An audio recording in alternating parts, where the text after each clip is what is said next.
So very nice to see you. Welcome to my little cottage. Oh, there are so many dear old friends. Lucy, darling, how are your beautiful chrysanthemums? Very well. Speechless, are you? Oh, Griselda, you must tell the vicar how much I enjoyed his sermon on Sunday. Oh, for sure, if it's a vicar, I will. Oh, yes, please. Dolly, I do hope the Colonel has recovered from his cough. Not yet. Oh, such a terrible thing to be stricken with cough. Oh, my dears, now I am sure that all of you would like to say hello to me, but, well, since there are so many of you, why don't we take care of it all together? I shall count to 3, and on the count of 3, you shall shout out all at once, well, hello, my dear. My, oh my, don't you look lovely today. Are you ready? Yes. 1, 2, 3. Hello, my dear. Don't you look lovely? My dears, you really think so? Yes. You shall make an old lady blush. Well, down to business, shall we? Well, as all of you know, just 6 months ago, on August the 7th, 1957, our dear little village of St. Mary Mead was woefully beset by murder. Yes, and a horrible murder it was. Ah, well, people never change. Here we are in these modern times, and the human animal is just as cruel and savage as it ever was. Well, my friends, I am delighted to tell you that at last this murder has been solved. And, as is sometimes the case, your dear little friend Miss Jane Marple had some slight opportunity of assisting in the investigation. And, now having all the information I did not have at the time, I am ready to tell the story. Would you like to hear it? Yes. Oh, good. Then do sit back and pour yourself a cup of tea. I find nothing goes quite so well with murder as a nice cup of tea. Well, where shall we begin? Of course, it was late in the night, and scattered here and there throughout the village were all of our story's most important characters. My dear friends, I don't suppose you can guess just which 2 of these seemingly innocent people were meeting in secret that night. Just call out what they're wearing. Which ones? Gentleman in the suit. Earl. The gentleman in the suit and these 2. These 2 were meeting in secret that night. But, my friends, I don't suppose you can guess just where, anywhere in our village they were meeting. The fish market. The fish market.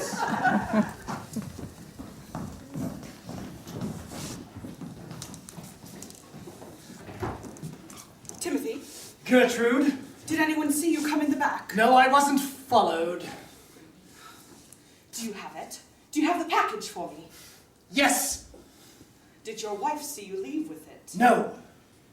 All right, we'll give it here. Here it is. My dear friends, can you guess what that package was? Drugs. Now, I trust you'll accept that as payment. Very well. I've had quite enough of this blackmail, Gertrude. Oh, but Timothy, blackmailing you is just my favorite pastime. Whatever will I do all day without blackmailing? When we had that affair last summer, I thought it was because you developed feelings for me. Little did I know your intentions were as foul as the aroma in this market. Oh, Timothy, how silly you were to be so naive, so young. But yes, it well, seems that I have everything I need from you. And then, can I have the photos? Not quite yet. I will see you the Saturday after next. Gertrude, I have had it up to here with this. You better watch your step. Is that a threat, Timothy? No, Gertrude. I don't take kindly to threats, Timothy. It's a promise. If you keep dallying about, forcing me to meet you in secret in these most foul of places, well, you never know what might happen. Oh, Elizabeth, I know I'm such a scatterbrain. Oh, do come in. What is it, my darling? Well, Lovely home you have. New curtains? yes, I just put them up yesterday, or I think I did. An unusual shade of chartreuse, my dear. And lovely. Well, let me just get to the point. It's my dear Timothy. I just don't understand him. He slips out at night, late, and I don't know what's going on. But what could it possibly mean when a married man goes out at night and his wife doesn't know where he is? He must be having an affair. Oh, don't say that. He couldn't possibly be cheating on me. Me, look at me. Well, it's so true, but you know how those gentlemen are. They get so tired of the same thing over and over. Even if the same thing is filet mignon, sometimes they just want to go out for a hamburger.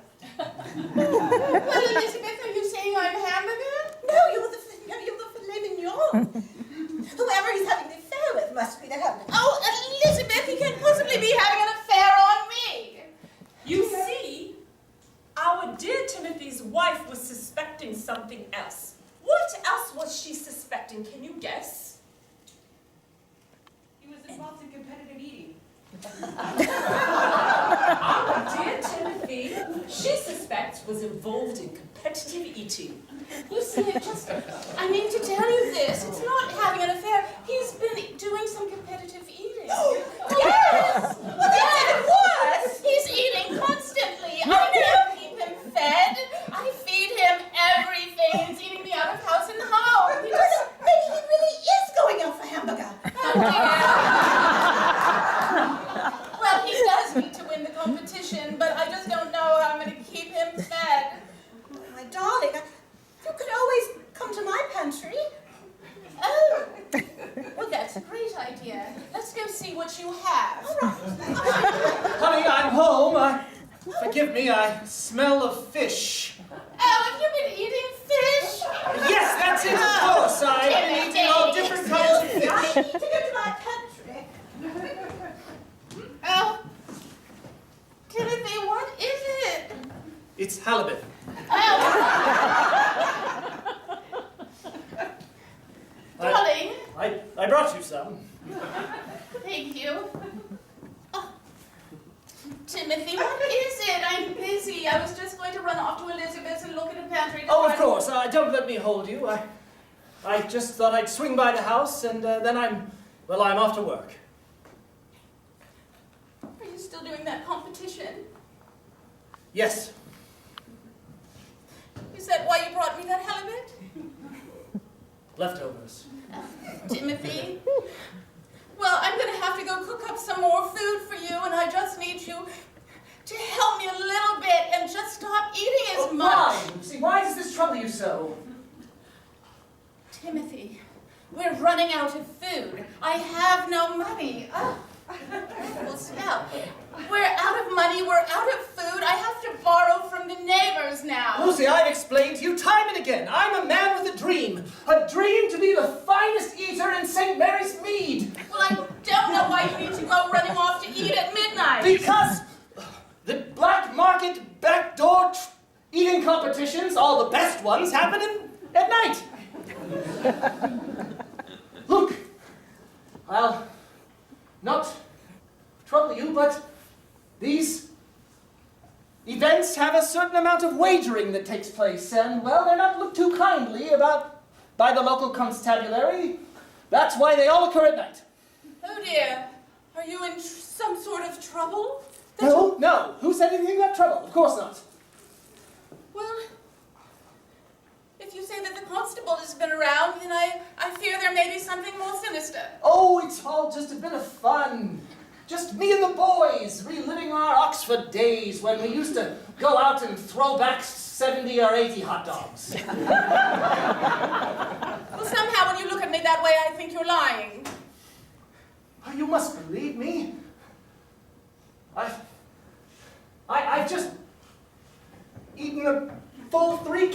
a fried fish.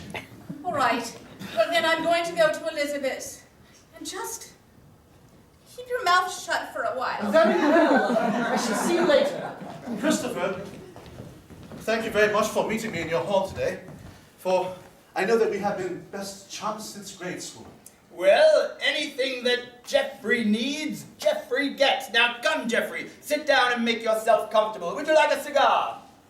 Christopher, please, before we get to the pleasantries, thank you very much. Oh, very nice. A rare vintage. Allow me to get to the point, Christopher. You see, I know that both of us have been seeking Elizabeth's eye. But I must tell you that I truly am in love with her. And I came to tell you that I do intend to ask her to marry me. Geoffrey, you don't think for one moment that if you and I were engaged in a contest of any sort, that you would have any chance of being victorious, do you? You see, this chummy relationship was all a farce. Their competition went all the way back to their university days. And in fact, Christopher lost something quite valuable to Geoffrey, and he was just throwing it in his face in this moment. Can you guess what that was? What did he lose? A rowing medal. A rowing medal. A rowing medal. Why, I tell you, I lost one thing to you, Geoffrey, that rowing medal. And ever since that day, I made it my mission in life to beat you at every turn. Because you are jealous of me. You are jealous of my family, that I have come from the aristocracy. But I've always carried you, Christopher. You've always been my closest friend. Even when your family did not have means for clothing for school, I was the one that gave you my hand-me-downs. Yes, but you see now, from Withington Manor, that I no longer need any hand-me-downs from you. I've gotten my own money now, don't I, Geoffrey? Yes, my you do. own fortune, Yes. don't I, Geoffrey? Yes, you and do. I made it from the hard work of these hands. I didn't inherit it from my papa like some had to. Just because I inherited my money does not make me some sort of weak loser. No, you're a weak loser nonetheless. Well, when Elizabeth says yes to my proposal, we shall see. Now see here, Geoffrey. You know that I've had a yearning for Elizabeth far longer than you have. Be a good chap. Oh, you know that if it ever really came down to it, I would have no chance against you. But I'm asking you, you who have had so much given to you, Geoffrey, and I who have had to struggle and scrape for every bit of silver in the house, please, Geoffrey, let me have this one thing. I will offer only this. A gentleman's duel for her heart. A duel? Not a duel. You said a duel. Not a traditional duel, I mean. We shall duel with love. We shall duel with our seduction, our wooing her, and may the best man win. Well then, the game is afoot. Dr. Brown, I'm so glad that you would meet me at your office on a Sunday. It's really imperative. I need a sleeping draught, please. I'm having the most terrible time sleeping. That Gertrude, she's going to win the fish pie again. And I can't stand it. I can't stand it, I say. I must have the fish pie award this year. It's important that I have my place in the history of St. Mary Mead. Don't you agree? Would you please give me a sleeping draught? Why, Catherine, of course I agree. Oh. But you have been taking these sleeping draughts far too often. I just wrote you a prescription, yesterday. You know, I'm a man of medicine and I know these things. Catherine, you're really here because you fancy me. Isn't that so? Or else you have a crippling addiction to Oh, no. sleeping medicine. Oh, no, I'm not addicted. No, it's just a temporary state. And, oh, of course I don't love you. Of course not. That would be improper. You're my doctor. You know so many... Well, yes. No, that's true. Doctor-patient confidentiality. Thank Yes, you. yes. Yes. But perhaps if we were down at the local pub, randomly bumping in together, say, 7 o'clock tonight? A random bump would be nice. Yes, then we'd just be two people randomly bumping in the night. Yes. I think that would be quite nice, Captain. Oh, I'm so titillated. I Oh, shall see you well. soon. Well, yes, I mean, of course, it happens by chance. And of course that sleeping draught. You will give it to me now. Oh, of course, darling. No, I mean, Captain. Here you are. This one's extra strength. Darling. Oh, Doctor. Nurse Elizabeth. Yes. Were you able to get any more of those drugs from Dr. Brown's office? Thank you for meeting me in the garden, by the way. Oh, my pleasure. Well, unfortunately, I was not quite able to get the particular drugs that you were interested in. I'm sorry, he started to get suspicious. Well, I need them. They're very special drugs. They're not for me. What level of specialness can you guess those drugs hold? What do they do to those who take them? What's that? Crazy? Crazy. You see, I've got a very dear uncle, and he's just terribly drab and boring. Oh, hogwash! He needs the pills to go crazy. Otherwise, he'll just sit there darning socks. Well, this is most unusual. I mean, I've been stealing. If I get caught, I lose my job. Miss Elizabeth, you are a true friend to both me and my wife. Please, I've paid you under the table. Do what I can do. Is this because you're worried about the side effects? Side effects. So, not only do they make someone crazy, they also have these bizarre side effects. Can you guess what they are? flatulence. Not just flatulence, extreme flatulence. I admit it. Not only have I been stealing them from you, but I've been stealing them for myself. Whoa! And it's making me crazy. Oh, I see. Good heavens, it's like a herd of elephants passing through. Nurse, I am in dire need of a new box of these pills by Saturday night. If I don't have them, well, let me just say that my wife may end up very unhappy. She is your best friend, after all. And she is. And by that I mean to say that she's visiting my uncle, and she doesn't wish to be bored. I'll pay you double, triple, whatever it will take. Well, if it's for Gertrude. Yes. Excuse me. It's not for Helen. No, it's Gertrude. Then I shall. No, it's not. It's for Lucy. My wife, Lucy. I think you're a They're not for Gertrude. They're for my uncle.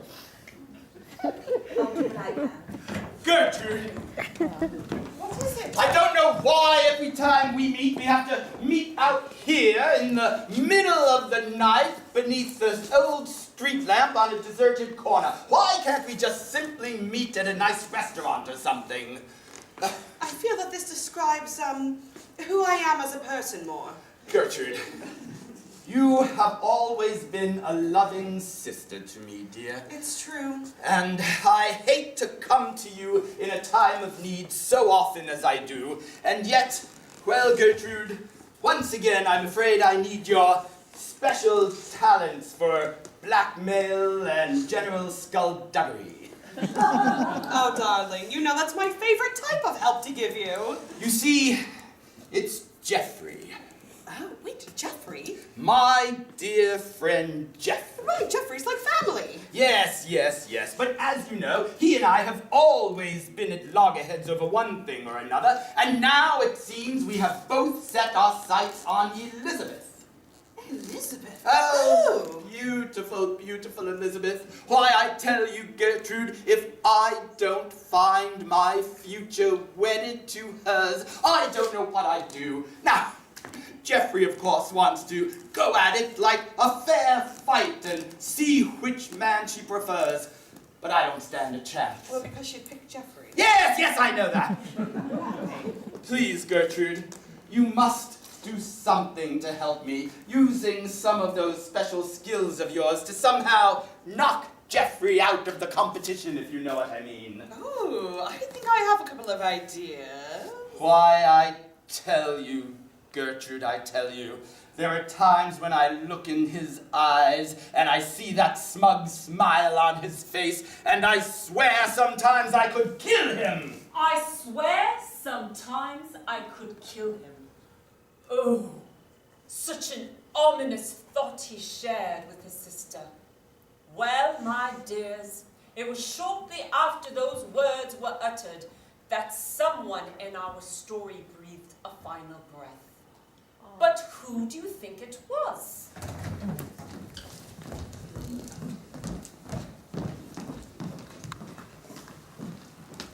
My dear friends, it is up to you to guess which one of these poor innocent folks was found to be dead. Gertrude. I heard Lucy. Before Gertrude.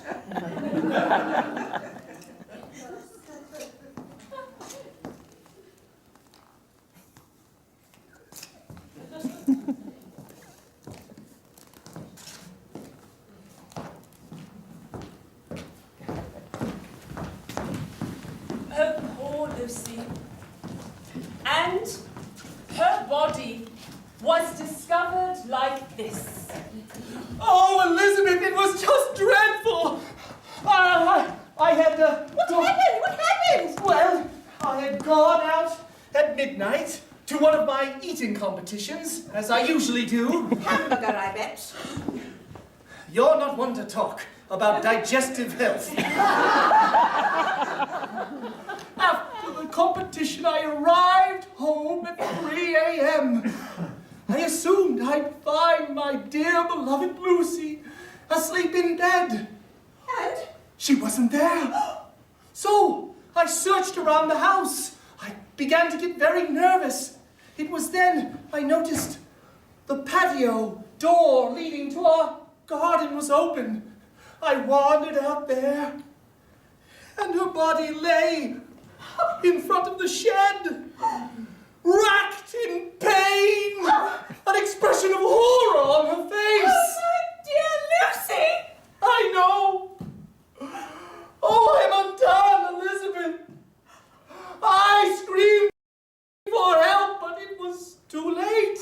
And in fact, shortly after that, help was on the case. For you see, our dear St. Mary Mead's Detective Inspector Craddock was on the case. Dr. Brown! Yes? Why, I notice in this photograph that you are examining a group of plague victims. Yes, you see, some of the natives in India, shortly before the war, contracted the bubonic plague. It was quite a nasty, really nasty affair. You know, in all 15 years of my time as a police officer, I, Detective Inspector Craddock, have never seen something as ghastly as that. But second only to this case. Why, man, I can't believe that you were the one to inspect the body post-mortem. Yes. Well, double duty, as it were. Chin up. Sometimes you must look your old friends in the face and wish them off to death. You see that she was most clearly murdered. You could tell that she had signs of trauma on her fingernails, like she had been in a fight, fighting for her life. And just around her neck, there was markings of ligature, some sort of rope, perhaps, and around her wrists as well. But those had been taken away, and she looked like she had looked dead in the face of horror before she died. Terrible affair. No one should have to see their friends go out that way. I've seen many a terrible thing in the war, and this has really brought me low. I must admit. Is there anything else I can help you with, Detective Inspector? Well, I would love... Detective Inspector. Detective Inspector Yes, Fuddlesworth, right in here. Thought I might find you in the doctor's office. It's important that I speak to you. I found something important in the body. Inside the body you found something. I believe you missed it. I best go check my mortician's license, I suppose. Stuffed down her throat was this hot dog. Why? This is a Westminster 12-incher. Precisely. This is not just any dog. This dog is the one they used in clandestine eating competitions. Exactly. And that competition is coming up. I also found something else peculiar. Out with it, Fuddlesworth. A bun. Stuffed down her knickers. Yes, her knickers. How did you miss that, Doctor? Can you take that? Is the bun wetted? No, man. I simply wanted to smell because there's a particular bun used in those eating competitions, and this is such the case.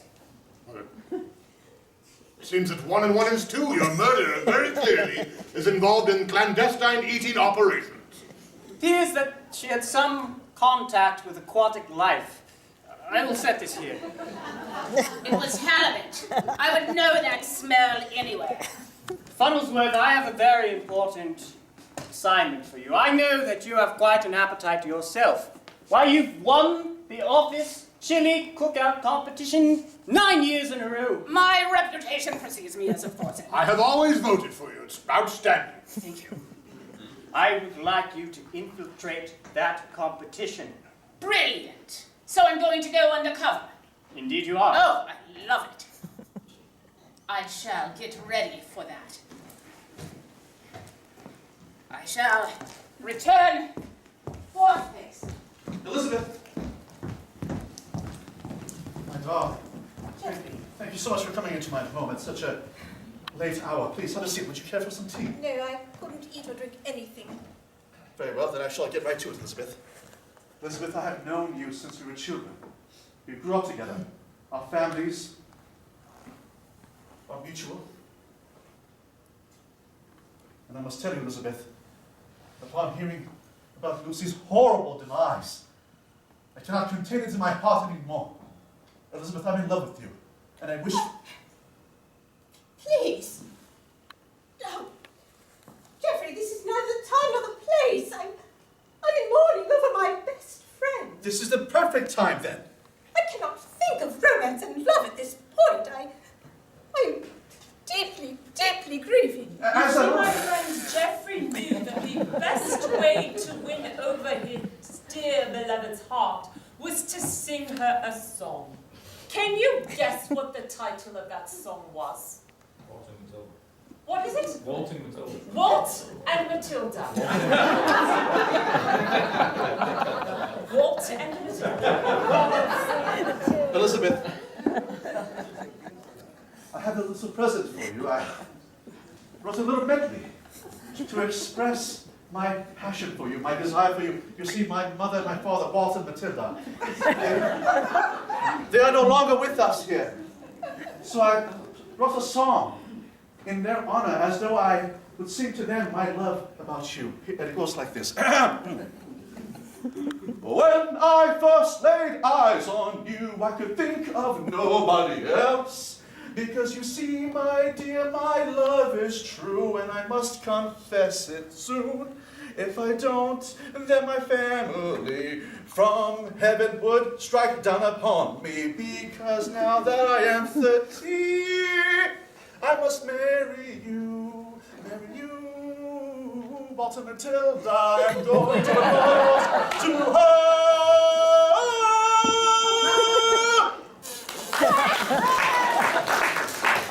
Don't answer him! Don't answer him! Christopher! I was climbing up the wall the whole time and finally arrived at the lattice behind the garden box by the window. I was watching, I was listening, I heard his dulcet tones of Walt and Matilda. But I must interrupt, for don't you know that I love you too, Elizabeth, and I love you so much more than he ever could. What is it about the man in St.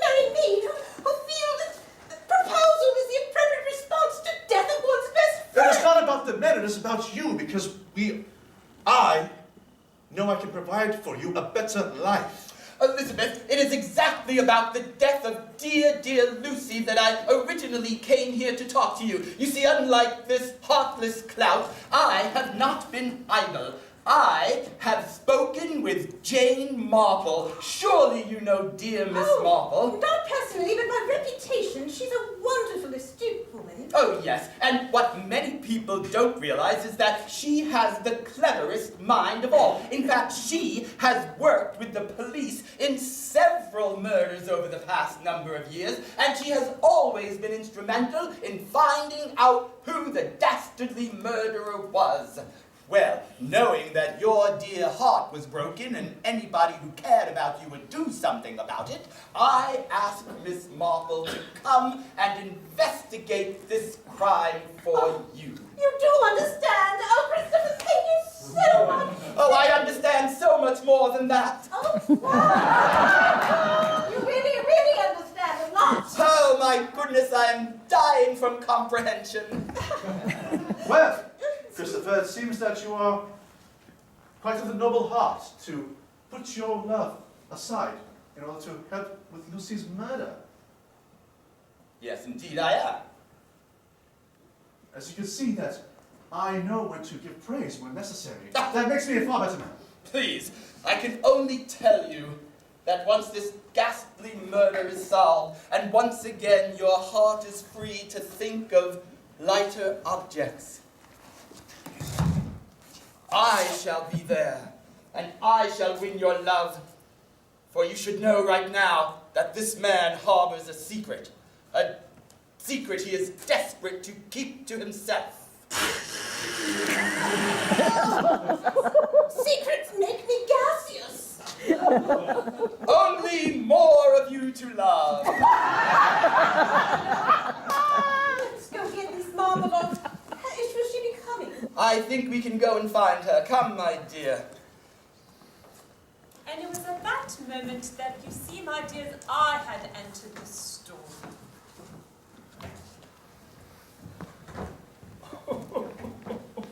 Oh, Timothy. Oh, Miss Marple, hello. I was let in by your maid. I came to call upon you to see how you're faring. I'm so sorry for your loss. You are too kind, Miss Marple. Well, I, of course, am heartbroken. Of course you are, your dear beloved, the woman you have loved. Well, since your childhood, is that not correct? Yes. Oh, since our days, grade school. Oh, when Lucy, well, of course not poor Lucy. Lucy was, well, as we know, she was left quite a large endowment, which of course now passes to you. Yes, yes.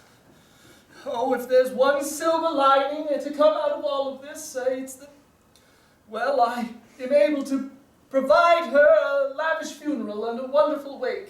Oh, that would be quite, well, your duty as a loving husband. Oh, but Miss Marple, I'm glad you're here because I'm not only heartbroken about my dearly departed wife, I'm also furious, for I feel that I might know who is involved. Timothy, I thought I'd just drop by your house today. Miss Marple! Gertrude! I didn't realize you were here visiting. Yes, So my lovely dear. to see you. How dare you step foot upon my stoop! How dare you set foot upon my stoop? Oh, well, my dear friends, while lightning might not strike twice in the same place, murder most often does. And it was after those words were spoken that another poor soul in our story lost his or her life. But can you guess who it was?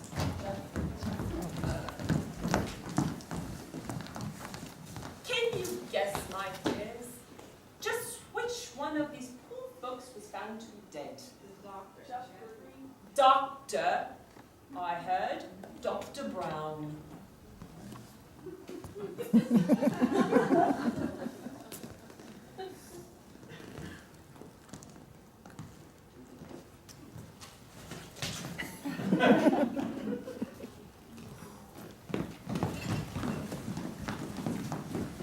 The poor sorry chap's body was dismembered discovered like this.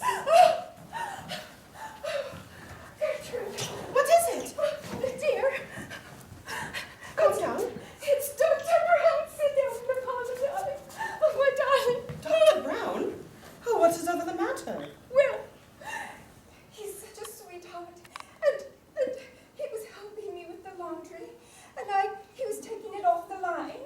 And I came in. And I was going to get some baskets to take out for more of the laundry. Sure. And when I got back out there, he'd been strangled.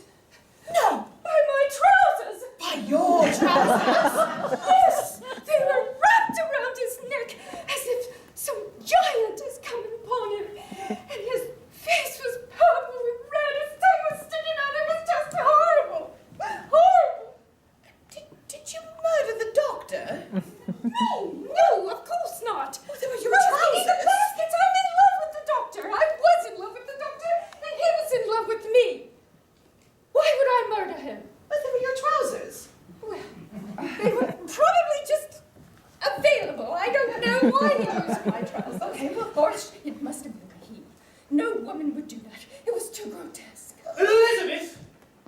Thank you for meeting me in your garden. Of course, Inspector. Tea?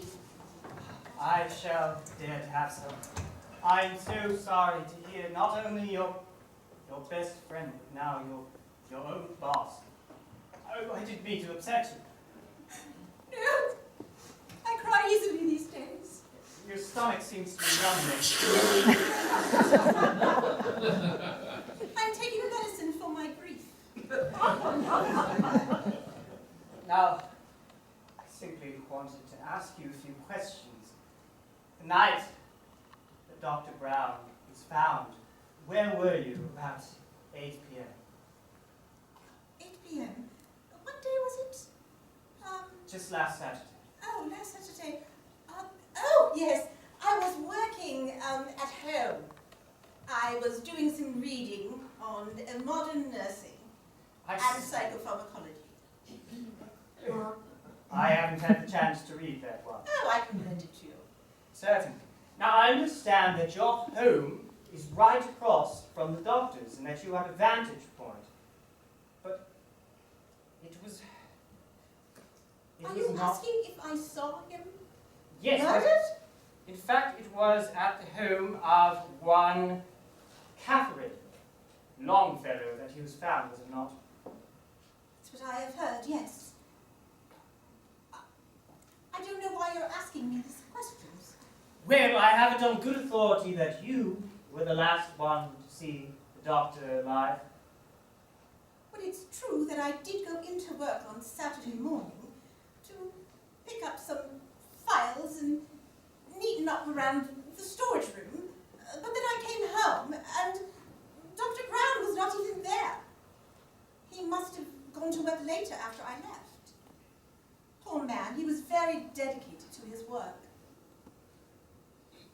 Elizabeth, I have a feeling that there's something that you're not telling me.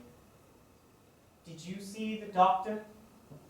Was there perhaps a confrontation that occurred? Well, one might call it a confrontation, but you see, I'm in love with Dr. Brown. Well, you were. But I still am, don't you understand? Just because he's dead does not mean my feelings have gone away. Yes, I met him that morning for a conjugal work visit. Elizabeth, I'm very sorry to do this to you, but I'm going to need a brief history of your relations with the doctor. Well, first we kiss, and then, typically I will unbutton some buttons, and then he often will unzip. This is what you mean, correct? No. I mean, I can go further. No, that is quite all right. I mean, the first moment where you laid eyes on the man and knew that you would become lovers, if you could start there. I was a young nurse, just had received my nursing cap, and he was the first person I went to interview with. He was so kind. Those big brown eyes of his. And he sat me down. So kind, knowing I was a nervous, new neophile nurse. And he asked me a few questions. I sat on his lap, and he hugged me. And it was love. Immediately.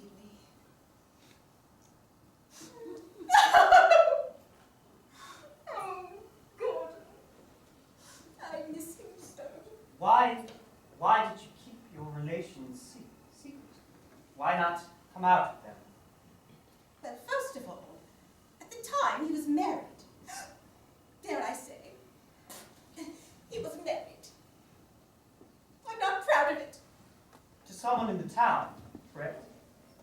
Yes, but she mysteriously disappeared. I believe they were divorced. And it just never came out that we were still not. Detective Inspector! Detective Inspector! Rumbleberry? Yes, right in here. Sorry to interrupt you, sir. You told me to come right down, and it turns out that your suspicions were correct, sir. They were? Yes, he was murdered. It wasn't just an accidental pantyhose strangling. I'll tell you how, but I'm not sure you want me to tell it in front of the missus here. I'm sorry, Elizabeth, but Crumsworth, I will need a full recounting of how. If you could be so kind. Of course. Well, I looked underneath the ground where his body was. Not quite underneath the ground, underneath where he was on the ground. And I found a ticket stub. Yes, and on the ticket stub, there read, "Clandestine eating competition tonight, 7 p.m. And it was torn and dated for last night. How peculiar, but how does that lead you to believe that he was murdered? Oh, that's just the icing on the cake, sir. I'm sorry. You see, the real evidence that he was murdered was that I found a pin right through his aorta. One of those needles that you knit with, right through his aorta. That's the big one that bulges. I see, yes, well, that would indeed kill a man. Yes, it was buried quite deep, just below his skin, so you didn't look real close. It was all the way through, these are long needles. It was all the way through his neck and into his chest cavity. Crumsworth, that is quite enough, yes. I'm not quite sure. I think maybe the staunching of the blood was achieved by use of the... Oh, all right, sir. Yes, off with you, off with you. Oh, Miss Marple, thank you so much for coming back. I'm terribly sorry that we were so rudely interrupted last time. Timothy, my dear, anything for you. I feel the need to unburden myself, and well, you're such a nice old friend. You're so diplomatic, my dear boy. Go on. You see, I was having an affair with Gertrude, the woman who barged in here the last time you came to call. Oh, my dear. There are a number of competitive eating events in this town that take place after hours, and, well, she's the referee. I accidentally found myself swept up into that world, and before I knew it, I was having a wild affair with her. Little did I know that not only does she make her money refereeing these events, she also makes her money via blackmail. We were intimate and she photographed me. She then insisted that I bring her drugs.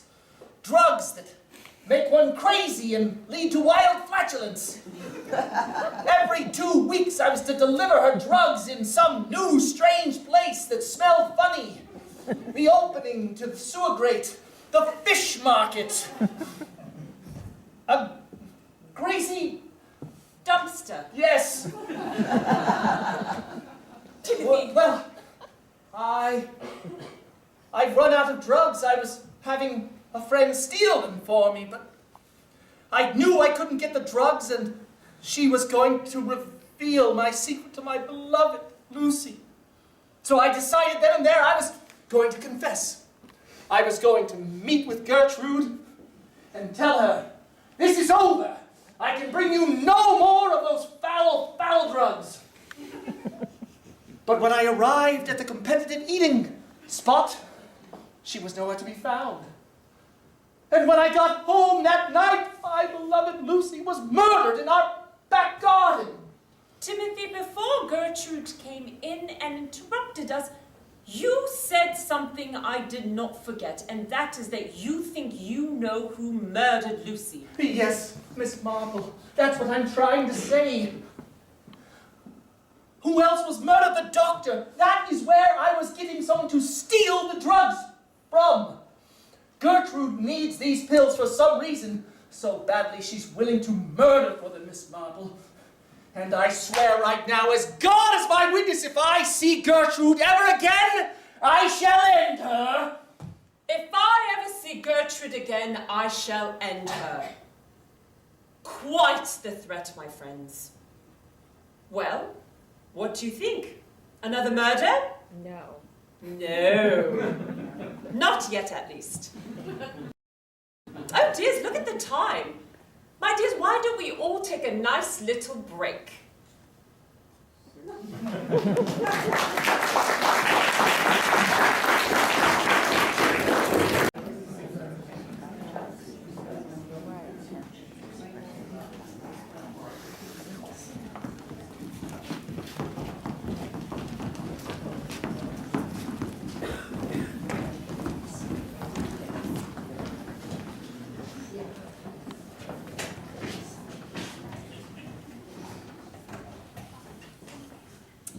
Friends, welcome back. I hope you enjoyed your nice little tea break.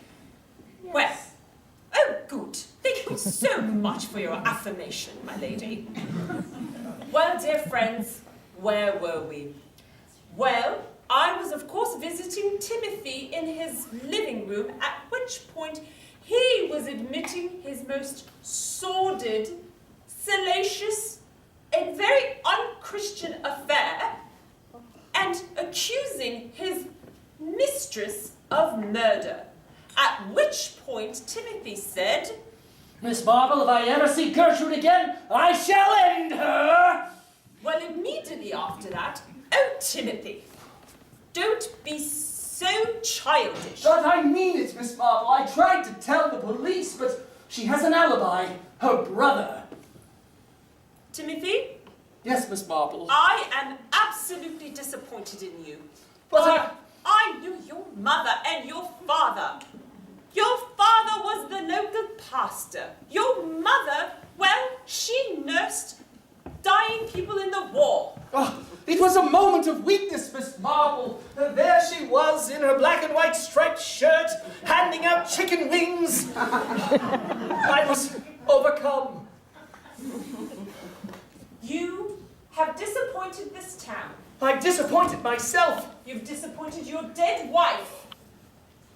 Why twist the knife, Miss Marple? Please, you must help me. Why, I guarantee if you found her at this very moment, I'm sure she's probably up to the same thing. Why, she's probably blackmailing someone else as well. Well, of course I will assist. Thank you. I will do everything in my power to gain justice. Please do, Miss Marple. For if I shall ever see her again, I don't know what I might do. Geoffrey, thank you so much for meeting me here at the garden club, dear. You're very welcome, Gertrude. As you know, you and my brother are pining after the same woman. Isn't that nice? Yes. Now, Geoffrey, have a bit of tea. Oh, just a spot. Gertrude, why am I here? Do you remember, Geoffrey, what you told me when we were just in university? Just graduated, in fact. You came to me with quite a secret, did you not? A secret that I told you in confidence. Oh, Geoffrey. I think the time has come for people to know that you got a woman pregnant out of wedlock, and that you decided to put the child up for adoption. How do you think people have seen to marry Mead and look upon you? How do you think Elizabeth would look upon you. They will not look upon me anyway, because you shall not say a word. Oh, Jeffrey, don't be so naive. I've got something on you, and I don't want you to forget it. Now you step off and you let my brother go after Elizabeth, and you be a good little boy now. Why are you doing this? You used to be someone that I could trust.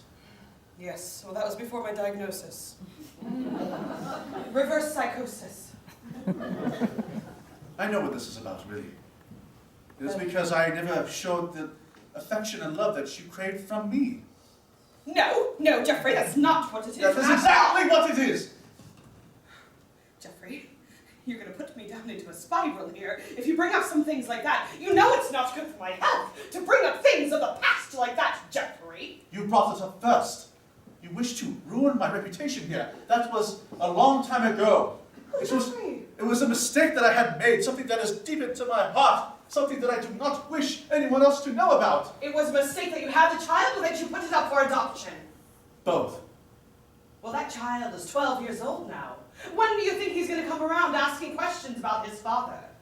Well, I'll tell you something. I happen to have located the little Jeremy.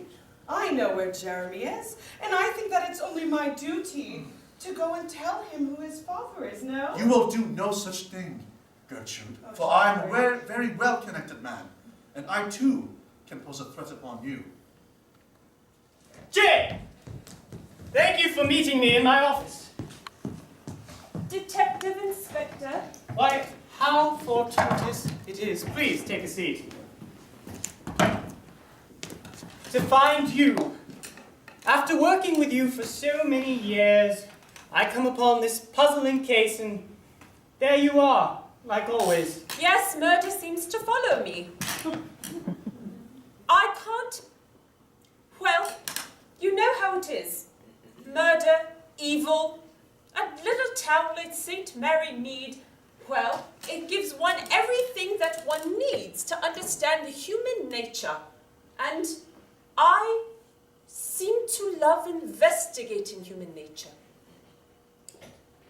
That is quite right, Jane. Now, I have something direly important that I need to ask of you. Yes, confess. You see, before this case, I was investigating something little less sinister, but cheating, a scandal amongst competitive eaters. Oh, yes. All of them are dirty, all of them injecting into their arms, trying to get the best jowls for swallowing, elongating their esophagi. It's disgusting. I imagine it is. Do you find some sort of relation? I've heard the details of the first poor Lucy's murder. I believe that this is all connected to the beef Wellington killer. No. The very same one that you helped me track down 5 years ago, who mysteriously escaped prison not 3 months ago. Oh dear, we worked so hard on that one, chasing him after the cows and cutting up the steaks. Yes, well, it's my expert opinion that it is him, Mr. Wellington himself, who was behind all of this. It's very clear to me, unless you have another opinion. Well, my dear, it's just that Mr. Wellington, he seemed a certain psychology that would, well, want to escape such a... If he escaped, that he would want to escape the country. Might you think it might be someone just a little bit closer? Someone who has motive, someone who has means. I have my suspicions. Why don't you let me work on this just a moment, and then we will reconvene and review. What do you think? Jane, you are always a solid source of information and intelligence, and I trust you. Though I won't let go of my hunch, and I will be scouring this town Mr. Wellington. Oh, Jeremy. Jeffrey, Do relax. Do sit down. you taunt me even now. It is Jeffrey. But you know why I said Jeremy, don't you? Yes, of course. It is you are behind this. Jeffrey. I should have known. Jeffrey, please, let me explain. You're correct.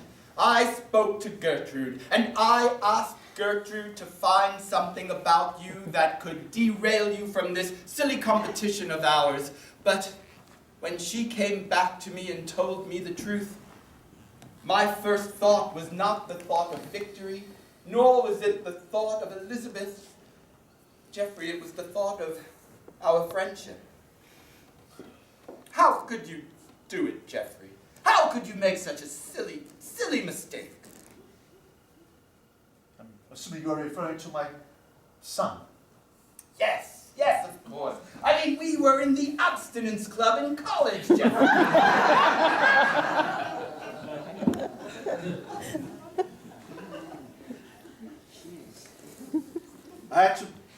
It was a mistake.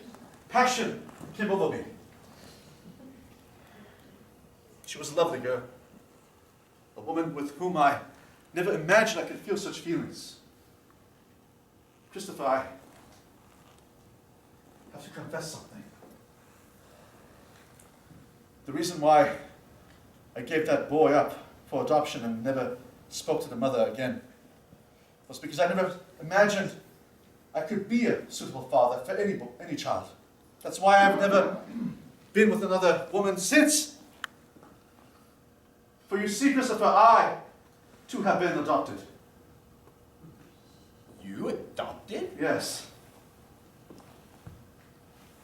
Well, then you above all should shrink from putting somebody else in that position.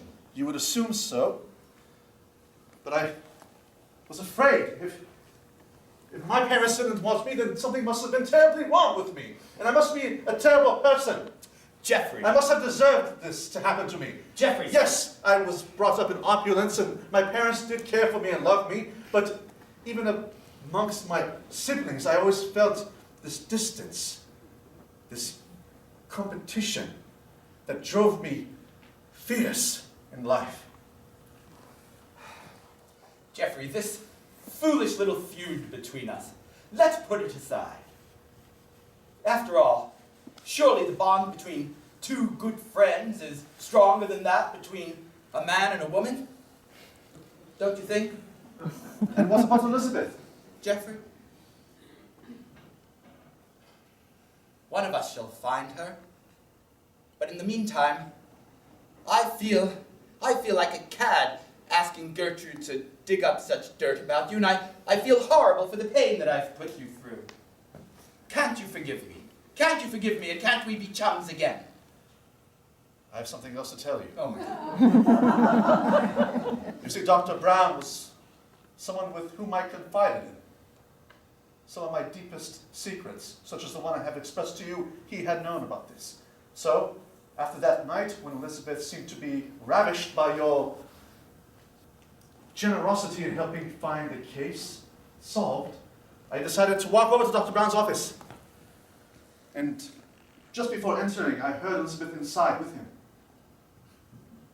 For you see, I feel and I think that those two were having relation. Elizabeth and the doctor? Yes.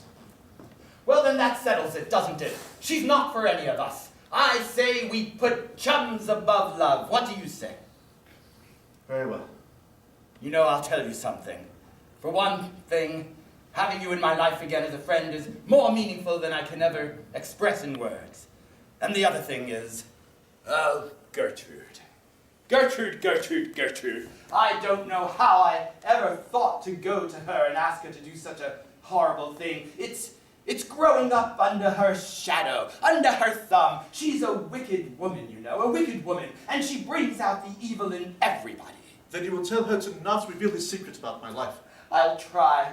But I warn you, Geoffrey, that once Gertrude is set upon a mission, it's as if some malicious incubus takes over, and nothing can call her back from the edge. Well, she must. Gertrude? Gertrude? Oh, Miss Marple. Oh, thank you so much for visiting me in my garden. Do you not like the new trellis? It's just gorgeous. Oh, yes. Morning glories, are they not? Of course. Oh, do have a seat Oh, here. thank you. Gertrude, I have always been fond of you. I've always loved your mother and father. Your poor mother. Oh, that psychosis that she had. Yes. It was quite dreadful. It must have been very difficult for you to grow up with someone who commanded so much attention through her psychosis. You were always so quiet. You never picked up a word. And, well, after she was gone, well, it seems, Miss Marple, can I confide something in you? Of course, my child. It seems that her psychosis has come upon me in a way that I'd never expected. I feel downright crazy, Miss Marple, and the only thing that helps me is the medicine that I was able to get from Dr. Brown, but there's no more medicine in all of St. Mary Mead, and I feel myself going mad. Oh, dear. Oh. Yes, the crazy-inducing medicine, of course, and those with truth psychosis, it has the opposite. It's reverse, exactly. Yes. Oh, Miss Marple, I feel so good to get that off my chest. Of course. Oh, dear. My mother, she was quite a dreadful woman. Oh, I remember when I was at my swim meet, I was just 7 years old, and my mother, she had a full-on psychotic breakdown. And there I won, and my mama didn't even notice. Nobody noticed because there she was, on the floor, raving like a fool, like a lunatic. She never noticed anything, never noticed the most important things in my life. She was never there for me. A poor child. And of course, well, in someone your position, you learned that you had to go to drastic measures to get someone's attention, did you not? I'm afraid so. I'm not super proud of all the doings in my life, but I've done what I had to do. I wouldn't be here. I wouldn't be who I am today if I didn't take the steps that I took in life to get here. I am a self-made woman. Miss Marple, you should understand. Of course, my dear, I understand you modern girls. You have your ideas about being self-made. It's just, my dear, I just worry about you. Well, without your medicine, well, who knows what you might be capable of. I'm afraid as well, Miss Marple. Honestly, I haven't admitted this to anyone, but I looked at myself in the mirror this morning at home, above the sink in the bathroom, and I just saw this horrible, ravaging person. She wasn't me! She wasn't me in the reflection! And I just don't know what to do, Miss Marple. I'm really worried. I'm afraid of what I will do. I'm afraid of what I will do. Oh, different. Yes, she was afraid. And in those words, after those words, well, our story finds another murder victim. But who do you think it was?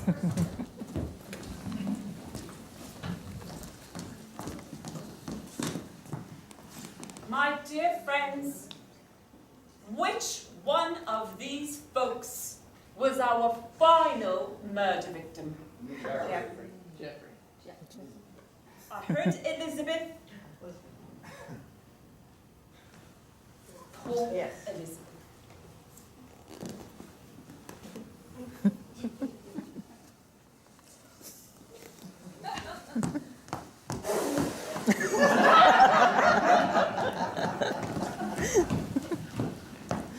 The only solace was that her digestive issues came to a final rest.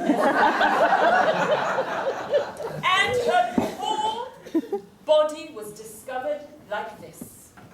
Oh, Inspector! Inspector! What is it now, Christopher? It's poor Elizabeth. She's dead, Inspector. Yes, she's dead. Under my watch, no less. Wellington! Sorry.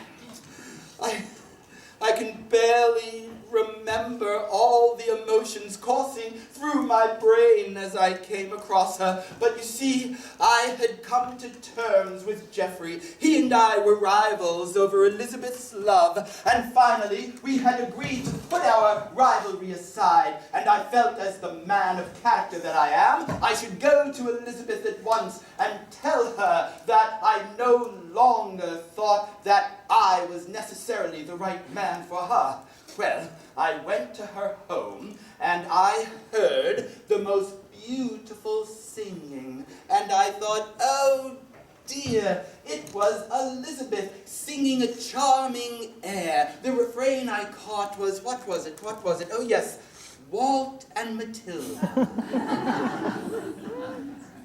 But her voice sounded somehow different. It sounded as if maybe she had a laryngitis or a cough, for it didn't sound like the sweet, dulcet tones that I'm so accustomed to hearing from her. Anyway, I thought, what better time, when she is at a moment of joy, to walk in and speak frankly to her. So, her maid let me in, I went upstairs, but suddenly, when I arrived at the door of the chamber where she was singing, I heard a horrible crash, and a glass breaking, and a shriek calling out. I rushed in, and there she was, poor Elizabeth, lying by the hearth, with her eyes bulging, her fingers blue with oncoming death, and her knees knocking together in rigor mortis.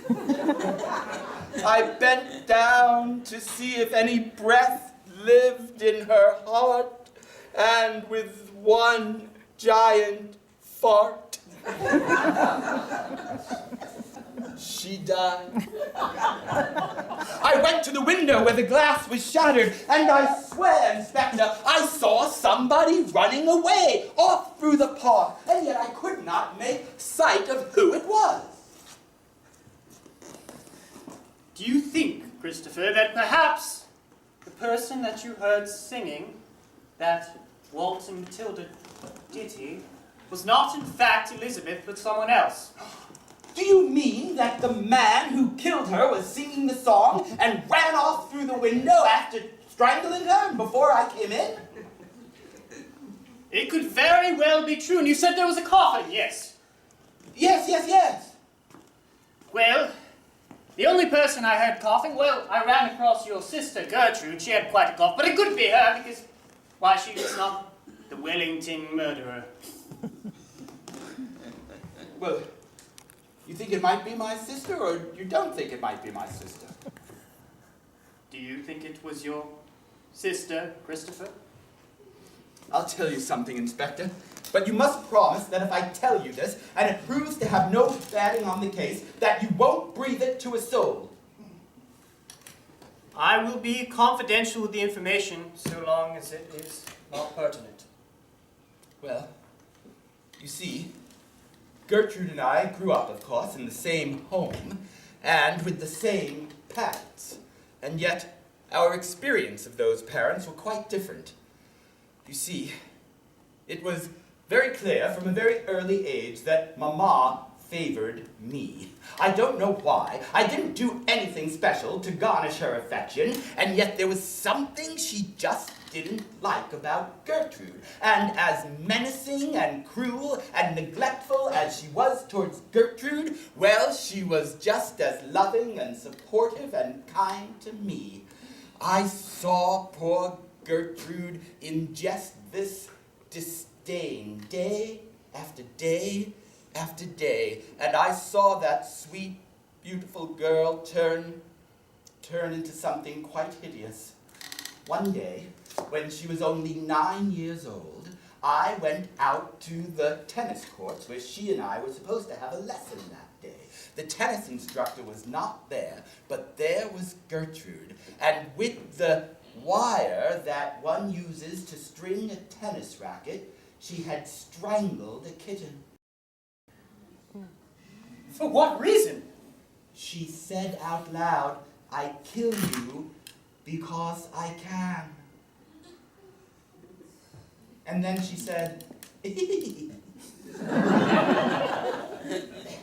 well, I ran away at once, and I never breathed a word of this. But deep in my heart, I always suspected that she was capable of something far worse than the petty crimes and blackmails and drug deals and export-import businesses of a shady character that she used to put herself through university. I always thought she might be capable of murder. Christopher, there was a case that I covered years back about the death of your friend Jeffrey's parents, who I understand were very well off and in fact would cater to you and your sister. Yes, his adoptive parents. His adoptive parents, yes.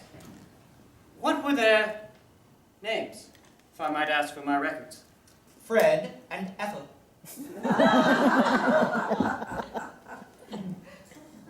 Fred and Ethel. And Ethel. Very well, okay. What was Gertrude's relationship with Fred and Ethel? Why, they were in fact quite kind to her in a way that her own mother never was. How did that make you feel? All right. All right. You seem to have pierced into my breast, Inspector, so I'll come out with it. I was always envious of Gertrude. Yes, it may be true that my mother favored me, but everybody else favored Gertrude. Gertrude, of course, was too busy swimming in her own mania to realize it. But even the tennis coach favored Gertrude. She was always bigger than me, always stronger than me, always ruling me with her. Always ruling me with that despotic, evil nature of hers. And all I wanted was for her to love me. Why? Why didn't she love me, Inspector? Why didn't she love me? Can you guess, my dears, why his sister might not love him? He was a huge Bruce Springsteen fan. My dear, that predates 1957. Webbed toes. He has webbed toes, and she's disgusted by this. Okay. But she didn't love me. And do you know why? Well, I have a guess, considering that Jeffrey was on the rowing team and you were on the swimming team. Yes! Yes, I was born with webbed toes!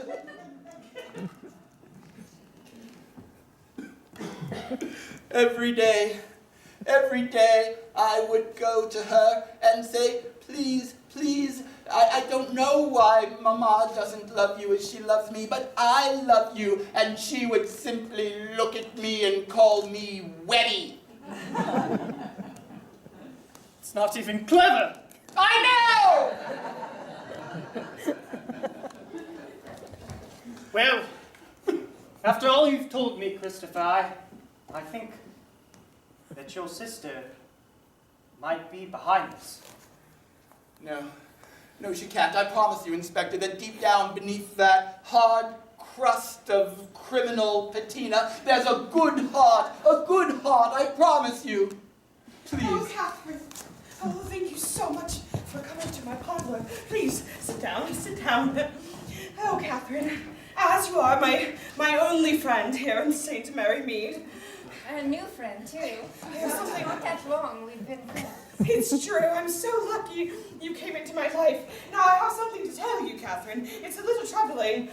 So, I haven't been able to take my medicine. And when I don't take my medicine, well, I just feel a little, out of sorts. And part of the side effects of me not having my medicine is I tend to have these blackouts, and I just can't remember things. And whole days will pass, and I just... Oh, God, Catherine, I'm so terrified I did something terrible. What if I it's most likely you did, darling. You think so? I really think that you should search your conscience for why you might have murdered these people. What? What are you saying? Catherine, no, I'm not a murderer. I mean, deep Darling, down. look at you. You're out of sorts. No. You're completely beyond control of your senses. Well, it's You Webby! told me. My brother Webby, he put me up to this. That stupid webbed foot, mother-loving boy. I mean, that man is just, it's his fault. Catherine, you've got to help me. You've got to help me. I've got to get out of town. Darling, I think you should go and talk to Miss Marple. No, I did, and that was a bad idea. Miss Marple, she thinks I'm just a murderer now, and I don't think I'm a murderer, but I need help. How would you know, my darling? How would you know? You're saying that you have these crazy fits. You're saying you have no medication. Yes. My darling, I think perhaps you should confess. Am I a murderer? Catherine, with her very cool cover, is covering some kind of motivation. Why would she be so cold? Why would she be so encouraging of a friend to admit to murder when a friend does not even remember? Can you guess? Why would Catherine do that? Oh, you don't know that yet, my friends. She's a cat lover. She's a cat lover. I mean, my darling, I can barely speak of the fact that you used to strangle cats. Do you remember when you would take the tennis catgut and strangle them?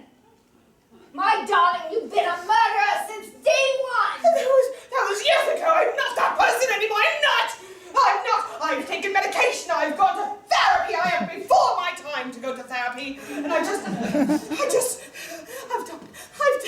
everything, Catherine. You have to help me. I am desperate. I'm afraid I can't, darling. No, please. I can't help a murderer. That would be against the law. I would be an accessory after the fact. Just a bit of money. I just need to catch a train. You won't see me ever again. No one will see me. Oh, please. Catherine, I know deep down I didn't do this. I didn't do this. I didn't.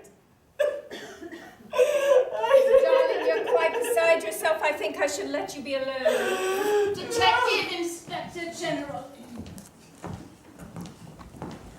Detective inspectors, just fine.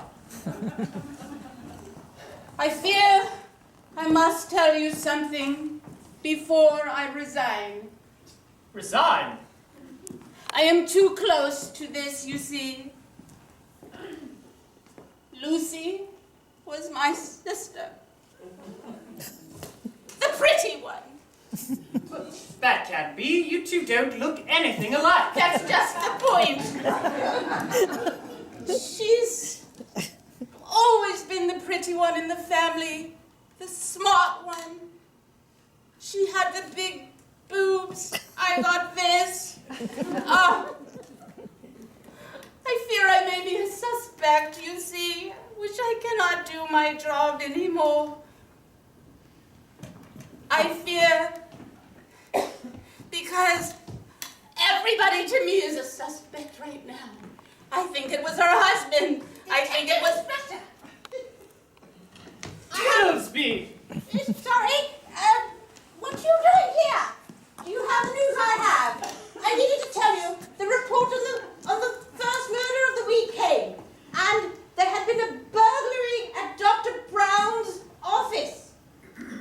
A burglary? A burglary. A burglary? Yes, his pharmaceuticals, all stolen.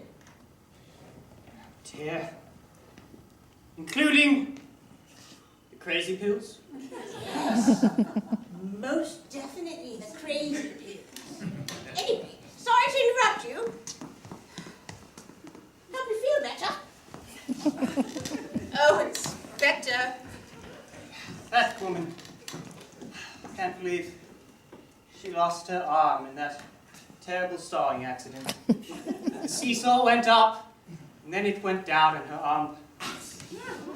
Listen, Buttlesworth! Your sister was murdered, yes. Yes. And you are a police officer well on your way to one day having my role as detective inspector. I am just too close. I think that Elizabeth did it. I think Timothy did it. I think the dead doctor did it. I might have done it. I don't know. Don't be saying these things. Listen, there's only so many people in this town and only 3 of us on the force working this case. I simply cannot have you resign. And I'll tell you why. Why? Give me one good reason why I should stay. Because your sister was a beautiful, smart, intelligent woman, and her murderer deserves to be caught, and you are the one to do it. I shall do it then. You shall, so take this back. I reject your resignation. Let us find the killer of my beautiful sister. I shall stay on then. Thank you for coming. Geoffrey? Pour you some tea. Oh, please do. I'm quite parched. Geoffrey, I came as soon as you asked. Yes, well, our whole town seems to be going to hell with all these murders happening. 3. Yes, of course. I do not know what is happening here. It's hell. I feel that karma has a way of finding justice, does it not? Yes, I've heard of this thing, karma, from the Indian tradition. It's quite blasphemous and unchristian, but they have something. They're right in one way. Whatever you do, action you make, it binds you. And so if you have done illegal things, if you have done immoral things, if you have broken any vows, of course this will one day come back and hurt you. Yes. Jane, I have something I must tell you. I fear that my parents' death, well, I killed them. You see, I was 16 years old. It was my birthday. A beautiful day, actually.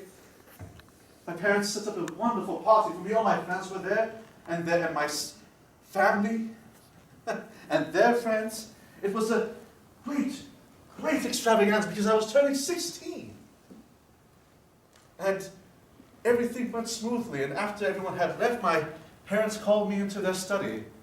And it was then, when they had told me that I had been adopted. They said, "You are old enough now to know the truth, but that does not mean we do not love you any less." But of course, you can imagine, at such a young age, I was taken aback by this. Why tell me now? Why not wait until I was older? Why on the day of my birthday, after such a lovely day? So I stormed out of their room. I was beside myself with anger, and they went off to bed. And I came back into the living room. I grabbed a statue on the mantelpiece and I threw it into the fireplace. And apparently, some of the embers have fallen out because of my action. Then I stormed out of the house that night, never wanted to come back. And next, of course, I hid in town and would walk around until almost daylight. And I decided to go back home, and that's when I found that the house had burned down with them inside. Oh, Geoffrey. It was my fault. Oh, Geoffrey, this is horrid. I remember that fire. Oh, but it was an accident, Geoffrey. But karma has come around to this town, and it is because of my ill-doing. Geoffrey, you are being hurt, but it is only if you believe you were hurting others, well then that would be karma. Would it not? Have you hurt others? No, of course not. Willingly, knowingly, no. I have a son, Jeremy. Oh, dear Geoffrey. I abandoned him. Now it's all out. Now perhaps I've cleared myself of any... Well, My dear, I don't believe that's how karma works. Karma comes back and hurts the person who has inflicted harm, not the whole town. Jane, Yes. I need to speak to you at once. Oh, yes. Jeffrey, I am so sorry to hear this.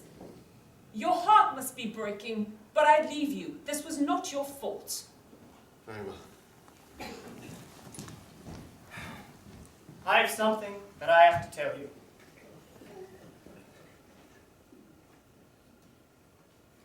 The beef Wellington killer was found today in the Bahamas enjoying his life. He was not the one behind this. Well, of course not, dear. Of course not. But I think I found our culprit. And I have no doubt about it. It is Gertrude. Oh. You suspect Gertrude? I don't just suspect. I know it to be her. She is a pathological murderer. She's been murdering since her childhood days, killing innocent animals. She's, by all the evidence collected by my officer, she's gone off the rails. She's psychotic. I think she's the one behind all of this. Well, my dear, if you believe she's the one, I think we should go to her. I believe she's with her brother.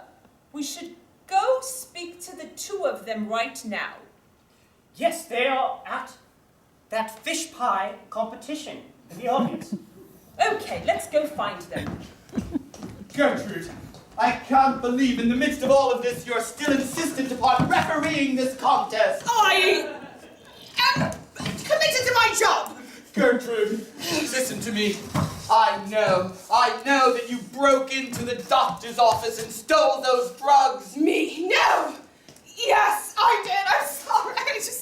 I don't know what to do. Listen to me. Yes. You know how you've been suffering from blackouts.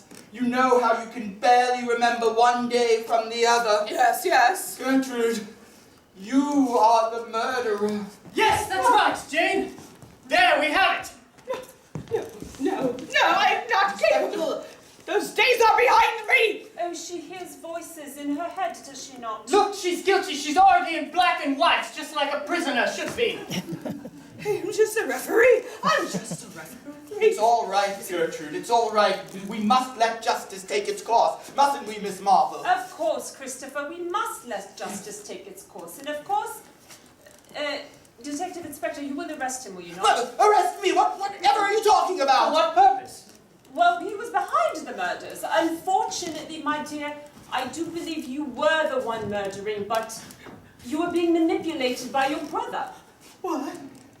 All right, well, it appears the gig is up.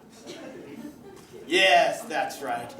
Yes, that's right. I've been pulling the strings, just the way you pulled the strings around that cat.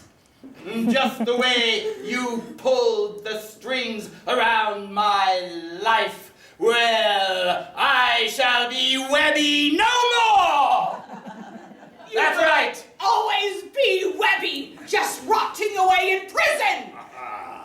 Oh, how sweet it was to watch it all come together. First, the very first murder I committed was Lucy. Sweet Lucy, who was dominating all the time with Elizabeth. How was I supposed to make my romantic advances if Lucy was constantly talking to her? So, out of my way. But then it turned out that sweet Elizabeth, my love, was having an affair with the doctor. My fish pie! Yes, the doctor! And so, he too had to go, and I killed him. But then, finally, I realized that all of this was causing me to hurt my own dear friendship, and I was losing my humanity, losing myself and becoming a hideous, warped, evil creature like you. And so, in order to reclaim my humanity, I had to kill the person who brought me to this state, Elizabeth!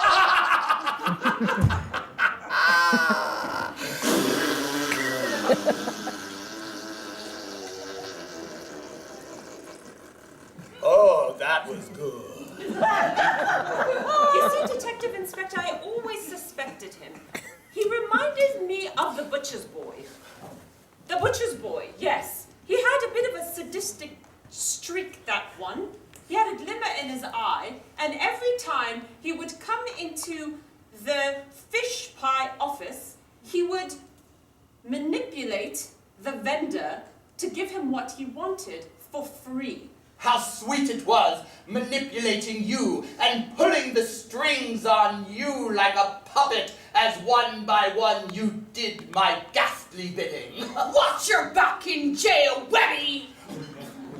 Miss Marple, here's some of the pills he had on him. You said to keep an eye out for him. Yes. For you know, Yes. his poor sister. He was depriving you of your medication so that you could be crazy and black out and not remember that you were committing murder. Oh, how could I have ever accused you, Gertrude? It's okay. I'm very sorry, Jane, but Gertrude will have to go as well. I understand. Bumblesworth! No. Tiddlesby! No, please, please don't make me. No. I'm sorry. You'll have to take her away, too. I just need psychiatric help. I don't need to be locked up. This is our system. This is our system. I've got the door on the outside.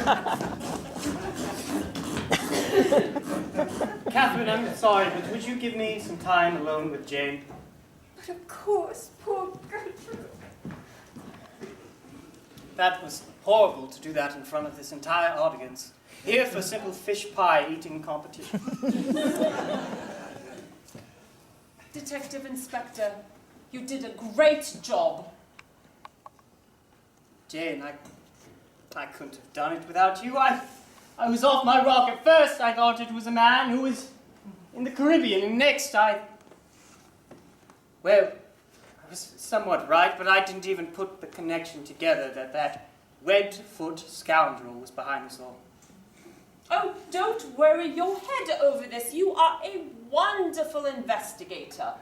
One day, you will get it all on your own. Indeed I will, but until then, I will call upon you, Miss Jane Marple, because your intelligence knows no equal. Thank you. And so, my friends, Geoffrey and Timothy had their final bid and adieu together as well.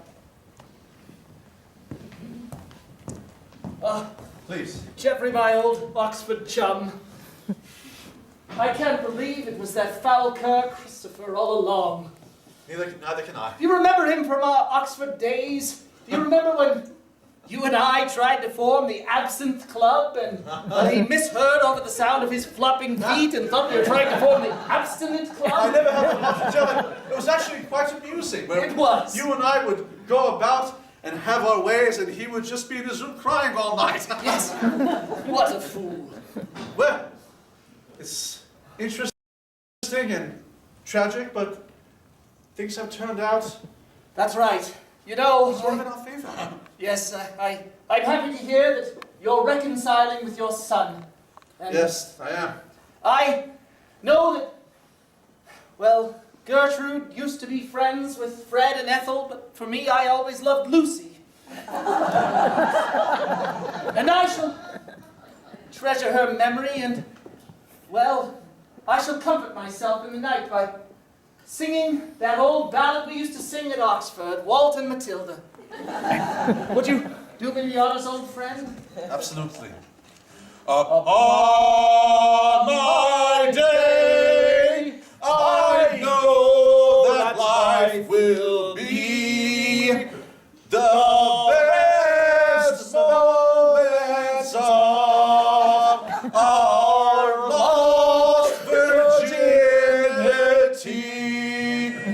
Walt and Matilda were wed many years ago, and now we shall be bachelors, for our love won't say no.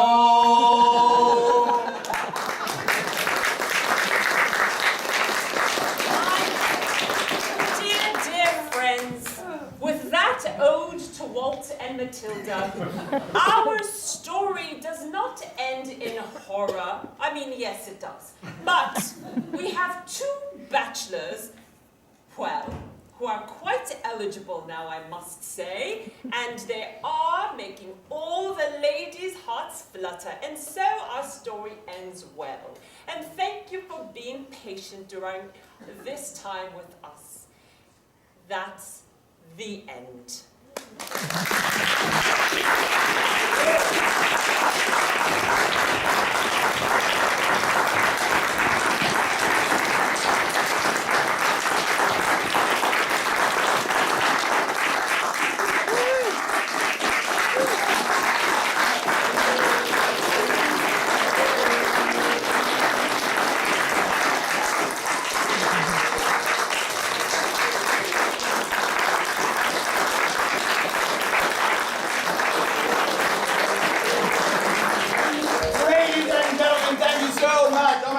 My name is Ken Adams. I'm the artistic director of Synergy Theater. This is the first time we ever did this show, and you're the first audience to ever see it. You are awesome.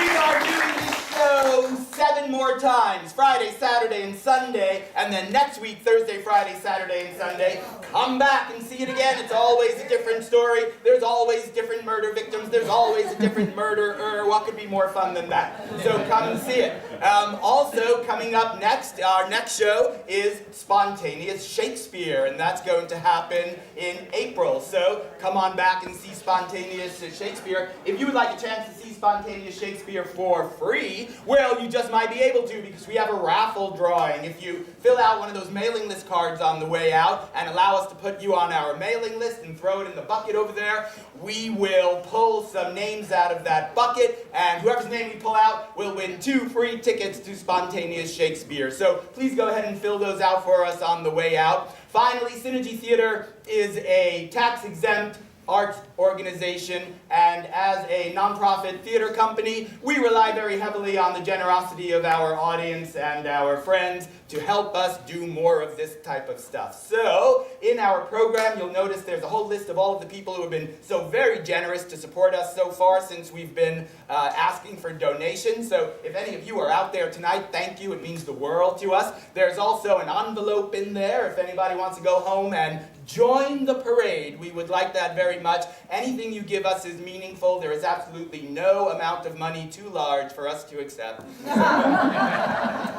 Also, if you have some money on the way out, we have a donation bucket over there. And honest to goodness, anything you can be comfortable giving us would go a long way towards helping us continue to have bigger and better sets and costumes, scholarships for our students, and bring our youth outreach programs to underserved populations. So your money goes a long way.